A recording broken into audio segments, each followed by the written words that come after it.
Assalaamu calaykum. Daawadayaal, waxaan ka hadli doonaa macluumaad ku saabsan jinka.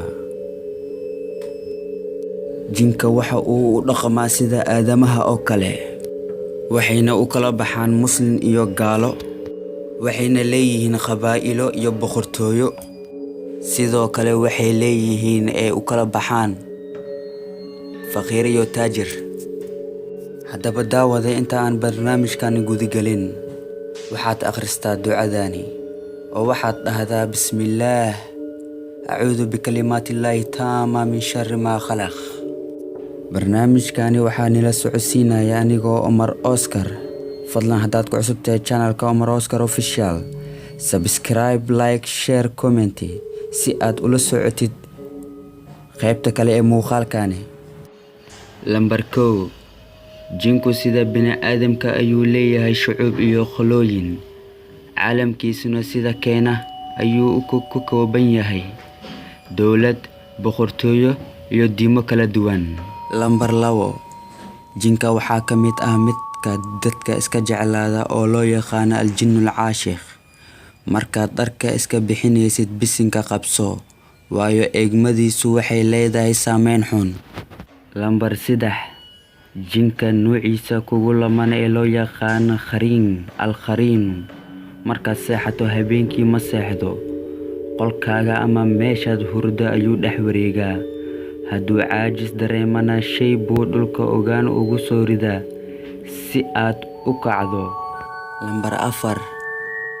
Adoo cid la maraya, haddii xayawaan ka soo horbaxo oo aad kala garan weydo ma jin baa mise waa xayawaan, caadiyan xayawaankaasi ka nixi ama ku qayli. Haddii uu isagoon isdhaqaajinin si baraadla kugu eego oo u nixi waayo, ma aha xayawaan waa jin isku soo ekeysiyey xayawaan. Lambar 5. Jinku wuu ku jeclaan karaa. Hadduu ku jeclaadana, maalintoo dhan buu agtaada iska joogayaa. Markaad seexatana, riyada ayuu kugu imaanayaa asigoo isku soo ekeysiinaya shakliga saaxiibkaaga. Lambar 6. Jinku meel kasta uu ku faafsan yahay, lagana yaabo in midkood hadda kula akhrisanayo muuqaalkani. Bidix eeg, midig eeg, haddana xagga sare. Shaydaanka iska naar daawade. Saan filayo waxaad dareemaysaa waxa aniga aan dareemayo. Xaadaadu way istaagaysaa. Lambar 7. Jinka oo aad ka cabsatid markaad wax ku saabsan akhrinaysid, waxay ku tusinaysaa in midkood kuu soo dhawaaday. Ma cabsatay daawade? Waxaad tiraahdaa acuudu billaah minash shaydaani rajiim. Lambar 8. Waxaa la sheegaa in jinku aaminsan yihiin Ilaahay, aakhirana rumaysan yihiin inay jirto janno iyo naarna ay og yihiin inay iyagu naarta galayaan. Haddii la weydiiyo maxaad u toobad keeni weydaan, ay ku jawaabayaan naar ayaa nagala abuuray, naarna ma karayso. Lambar 9. Jinku wuxuu jecel yahay hablaha timaha dhaadheer marka ay shanaysanayaan, weliba marka ay qol mugdi ah ku jiraan hurdada ka horna timahooda dhaadheer ayuu isaga ciyaarayaa ilaa ay ka hurdaan.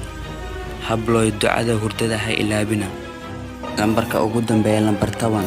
Jinku waa sida eyga. Haddaad ka cabsato kama hadhaayo, haddaadan ka cabsanana isaga ayaa kaa cabsanaya oo kaa cararaya. Sidaan horey kugu sheegay, meel kasta wuu ku faafsan yahay. Way arkaan inaad wax iga ku saabsan akhrinaysid, way dhoola cadaynayaan, bal xagga dambe eeg. Laga yaabo inay dhegtaada ku neefsanayaan, qorsheynayaan siday kugu dili lahaayeen. Rumayso, waa lagula ag joogaa, kaligaa ma tihid.